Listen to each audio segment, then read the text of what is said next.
Bonjour à tous. Alors ici, ce que nous avons, c'est en fait un transmetteur radio pour piloter ce récepteur qui lui va vous permettre d'allumer un équipement électrique à distance.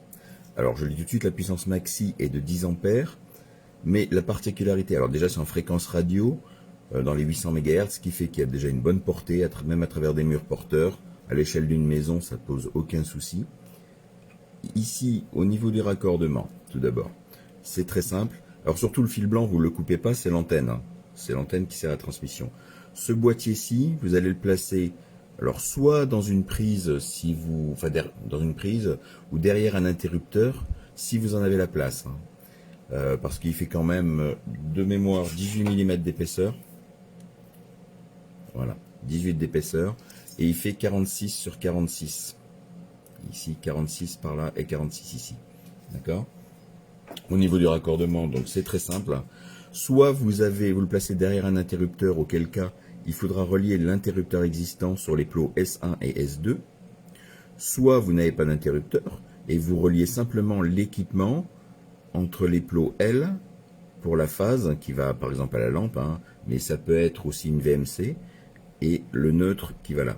Ici vous avez vos arrivées de courant, donc le neutre et la phase, ce sont le fil rouge et le fil bleu.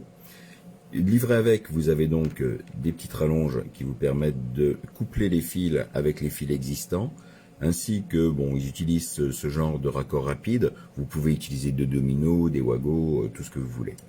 Livré avec, alors, vous avez une paire de vis si vous souhaitez fixer ça dans le boîtier mural ou au niveau de votre boîtier électrique près de la VMC. Les plots ici peuvent être cassés facilement. Si vous mettez ça derrière un interrupteur, vous n'avez pas besoin de vous encombrer de ces deux pattes pour les vis. Donc ça, c'est au niveau du récepteur.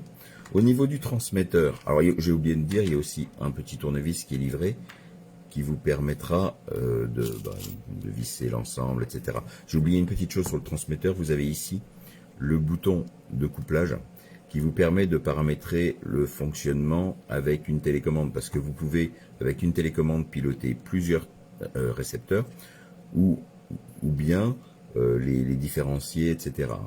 Donc ça, c'est important, le bouton est ici.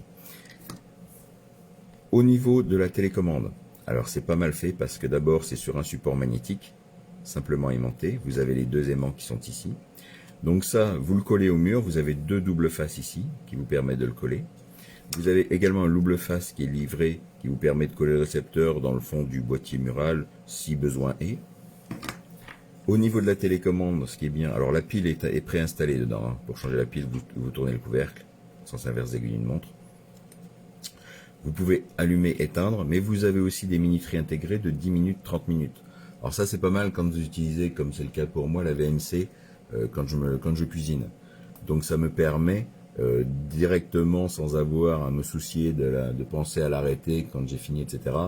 Je mets 30 minutes, je cuisine, et puis ça s'arrête tout seul. Si c'est des cuissons plus longues, je mets simplement, j'allume et j'éteins. Donc ça, c'est pas mal, c'est minuterie intégrée, je trouve ça vraiment très pratique.